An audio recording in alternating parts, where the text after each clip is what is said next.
गिबि गिबियावनो जोंनि बे बड'लेण्ड भइस ससियेल मिडिया नखरनिफ्राय रायजो राजा नोंथांमोननिसिम अननाय आरो सिबिनायखौ बावहरग्रोनाय जाबाय। रायजो राजा नोंथांमोन बावैसो जिहेतु आसाम गभर्नमेन्ट एबा मानगोनां बिथां शर्मा सरकारा जोंनि बे बिटिसि ओनसोलाव मोन 15 बिधानसभा समष्टि बानायनायजों लोगोसे एसटि केटेगरिनो मोन 6टा बिधानसभा समष्टि रिजार्भेसन होनानै मोन 9टाखौनो जेनेरेल खालामनो थांनायाव बर' हारिया माबायदि थक प्रबंसना जादों बेखौ बुजि मोनना तीव्र प्रतिबाद खालामनायजों लोगोसे बाथाबारि गामिनि रायजो आफादाबो प्रतिबाद एबा गोख्रों खुद्रिनायखौ दिन्थिनायखौ नोंथांमोननो आं बे भिडिअनि गेजेरजों दिन्थिनो थाखाय आखायाव लानाय जाबाय। ओंखायनो नोंथांमोना थारैनो जोंनि राजनितिया मा मोनसे दिगथिं थांगासिनो दोङो बेखौ नोजोर होनो थाखाय आं बे भिडिअखौ नायलांनो थाखाय गुरै खावलायनाय जाबाय। बे 6टाल' बिधानसभा समष्टिनि जितु एसटि रिजार्भेसन बिनि सायाव फंनैसो बिबुंथि लाखिनो थाखाय आं गुरै खावलायनाय जाबाय। मानगोनां नोंथां रायजो आफादनि आफादगिरि लय चन्द्र बन्द, नोंथाङा जितु बे 6टाल' एसटि रिजार्भेसन बे 6टाल' एसटि रिजार्भेसननि सायाव फंनै बाथ्रा बुंथिनो थाखाय आं नोंथांखौ गसंथिनानै बुंनो थाखाय खावलायनाय जाबाय। आच्छा, नोंथां जा जोंनि बे बिटिसि एरियायाव जितु 15टा जोंनि जितु बिधानसभा समष्टि होदो बानायबाय गोदानै हमना ला जों बेयावहा 6टायाव जों एसटि कोटा मोननायाव जोंहा खुनु एकमत गैया। आच्छा, मानो गैया? आच्छा, जों मथा मथि 10 मोननांगौमोन, हयथ' 10टा जोंहा जानांगौमोन रिजार्भेसना। दा बेयाव जोङो बाथाबारि रायजोनिफ्राय जों एकमत गैया। जों बेयाव जोङो एखे रायजोआनो प्रतिबाद खालामदों नोंथांमोना। जों प्रतिबाद खालामखादों। आच्छा, नंगौ बेयो नङा होमबा नोंथांमोन, जिहेतु बिटिडि ओनसोला बर' बा एसटिफोरनि जिहेतु मेजरिटि, बे मेजरिटियाव मात्र 6टाल' जिहेतु समष्टि एसटि रिजार्भेसन खालामनाय जादों, बेयाव नोंथांमोना माने तीव्र प्रतिबाद खालामनाय जादों नङा होमबा? नंगौ। दा नोंथांमोननि बायदिब्ला बेसेबांसो एसटि रिजार्भेसन जायोब्ला मोजां जायो? दा जोंनि बायदिबा जोंनि बाथाबारि रायजोनि मथेबा जों मथा मथि बे जोंनि बिटिसि एरियायाव गोदान जितु 15टा बिधानसभा समष्टि दानायावहा जोंनि बर'फोरनि मथेबा जों 10टा मोननाया एकदम मिनिमाम 10टा नांगौ आरो नोंथांमोना? मिनिमाम 10टा नांथारगोन। आच्छा, बे जितु प्रब्लेम बा समस्या, बे समस्याखौ नोंथांमोना बाथाबारि रायजोनि आन्था सानदों ना गासै बर' समाजनि प्रब्लेम होनना सानो? बे जोंनि बर' समाजनि गासै दुलाराय बर' समाजनि नङा होमबा? जिहेतु सोनाबथु एकदम सानजासिमान बर'फोर दङ, बे बर'फोरनि प्रब्लेम बे। नंगौ, बेयो मोनसे बर'फोरनि बिराद मोनसे समस्या, खारन जिहेतु बर'फ्रा आजि बहुत माने 40-50 बोसोरनिफ्रायनो जितु स्ट्रागल खालामबाय थादों, खिन्थु दिनैसिम जों पलिटिकेल राइट्सखौ जों बेबायदि उदाङै जों माने मोनाखै। ओंखायनो बे मोनसे बर'फोरनि बा बर' हारिनि मोनसे जातिनि प्रब्लेम नंगौ।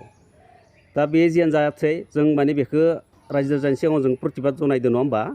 खिन्थु दा आरो आगोलनिफ्रायनो जिहेतु जोंनि बिटिडि ओनसोलाव लकसभा समष्टिखौ मोननै खालामनायनि थाखाय जों माने गोबां बर'फोरनि मेलेमजिबि बा आफादफोरखौ नुबोदोंमोन डिमान्ड खालामनायखौ मोननै जानांगौ होनना।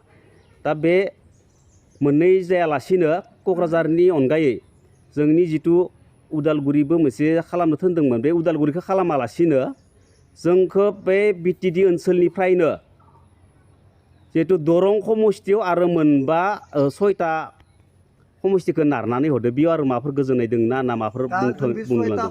बेयावहा जों जितु गोदान लकसभा समष्टि दरं समष्टि बनायदो, दरं समष्टि लकसभा समष्टि नारना हरबाय, बे लेखायावबो जों बेयाव एकमत गैया। मानो होनबा आच्छा, क'क्राझारा जिहेतुके रिजार्भेसन सिट लकसभानि, थिग तेनेका उदालगुरियावबो जों बर' रायजोफोरानो उदालगुरिखौबो जों लकसभा रिजार्भेसन सिट लाखिनायाव जों गोजोननाय थागौमोन, दाबो थागोन।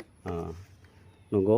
आरो नोंथांमोननि गेजेराव सोरबा सासे बा सानैफोर बेबायदि जितु गभर्नमेन्टनि रं डिसिसन बा जोंनि हारिनि सायाव गादबनाय नास'नाय फाव फान्दायनायखौ मोनथिनानै मोन्दों, जों बुंलायनो गोनां गैया। निउसाव जों पेपाराव बा बायदिसिना ससियेल मिडियाफोराव मोनो।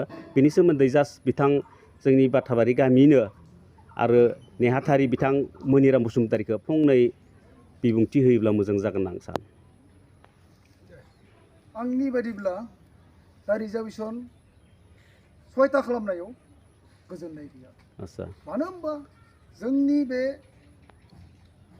6 शिड्युल एरियायाव 100% बर' पपुलेसनानो बा जोंनि बारा दोङो बारा नंगौ निश्चय होमबा जों जुदि बे 6टा रिजार्भेसन जुदि गोजोननाय थायोब्ला जोंनि ट्राइबेल बेलेन ब्लकआव जोंनि ट्राइबेल जातिया जाहाथे अहम सरकारनि नोजोराव खम दोङो होनना सानजाथावना होनना सानजायो ओंखायनो 6टा रिजार्भेसन सिटआव आंनि बायदिब्ला गोजोननाय गैया आरो बर' जातिनि थाखायबो गोजोनथाव नङा होनना आं सानो आदसा नोंथांनि बायदिबा मोनबैसे जाथावना बे एसटि बा ट्राइबेलफोरनि रिजार्भेसना बे माबा बिधान सभा समस्थिया आंनि बायदिब्ला बिधान सभा रिजार्भेसन सिटआ 100% 12टा जानाया बेसे साबसिन मानो होनब्ला जों ट्राइबेल बेलेन ब्लकआव जोंनि बर' माहारियानो बांसिन दोङो नंगौ निश्चय ओंखायनो बिटिडि दानानै होदो बांद्राय नालाय बेयाव जोंनि रिजार्भेसना बांद्राय जायोबा जोंनि जातिनि थाखाय साबसिन जागोन होनना आंनि गोसो गोरबोजों सानो बेखिनियानो आदसा नैथियाव बे जिथु आगोलनिफ्रायनो लकसभा समस्थिखौ बिटिडि ओनसोलाव मोननै बनायनो थिनदोंमोन आरो मोननैखौबो ट्राइबेल माने रिजार्भेसन खालामनो थिनदोंमोन खिन्थु बेखौ मोननै खालामालासिनो बिटिडि ओनसोलनि दा जिहेतु बिधान सभा समस्ति 6टा बिधान सभा समस्ति ओरैबायदि गरेस्वर भेरगाव माजबाद आरो पानेर बेफोरखौ लानानै दरं बिधान सभा समस्ति गोदानाव दाजाबहैनायखौ नोंथाङा गोजोननाय दंबा आंहा गोजोननाय गैया मानि थाखाय गोजोननाय गैया मानो गोजोननाय गैया जोंना अदालगुरिया गोदान माने लकसभा समस्तिनि मोनसे ट्राइबेल रिजार्भेसन सिट जानांगौ होमब्लासो आंहा गोजोननाय दं मानो होनबा दरंआव जुदि नारना हरोबा जों दखन असमावनो माबानाय जायो ओंखायनो अदालगुरि रिजार्भेसन सिट जानाया जोंनि हारिनि थाखाय साबसिन जागोन आं सानो बे माने रायजो आफादनिफ्राय बिथांमोना प्रतिबाद खालामनाय जाबाय आरो नोंथांमोन जों बे भिडिअखौ नायनानै मा बुजि मोनखो जोङो बेखौनो क्लियार जाबायदि जोंनि नैबे बिटिडि ओनसोलाव मोन 15 बिधान सभा समस्तिनि मादाव मोन 6 बिधान सभा समस्तिखौ मोनसे पालाथिं होनानै आरो मोन 9 बिधान सभा समस्तिखौ गुबुन मोनसे पालाथिं होना दिखाङोब्ला जों रोखा जायोदि मोन 6 बिधान सभा समस्तिनि वेटआ खमिगोन आरो मोन 9 बिधान सभा समस्तिनि वेटआ बांगोन थामहिनबा जोंनि बिटिआर ओनसोलाव जों ट्राइबेल एबा एसटि सुबुङा खम दोङो आरो जेनेरेल मानसिया गोबां दङ जों बेखौनो रोखा जाबाय ओंखायनो नोंथांमोन आं बुंनो थांदों बेबायदि जेंना जेंसिनि थाखाय एबा जोंनि हारिनि थाखाय मायबाफोर जुदि भिडिअ लाबोनो गोनां जायोब्ला जों बड'लेण्ड भइस ससियेल मिडिया जिरायनानै थानाय जानाय नङा ओंखायनो नोंथांमोनखौ आं बुंदों गुरैयै नोंथांमोना अन्नानै बे बड'लेण्ड भइस ससियेल मिडियाखौ अन्नानै साबस्क्राइब लाइक आरो कमेन्ट खालामनो आं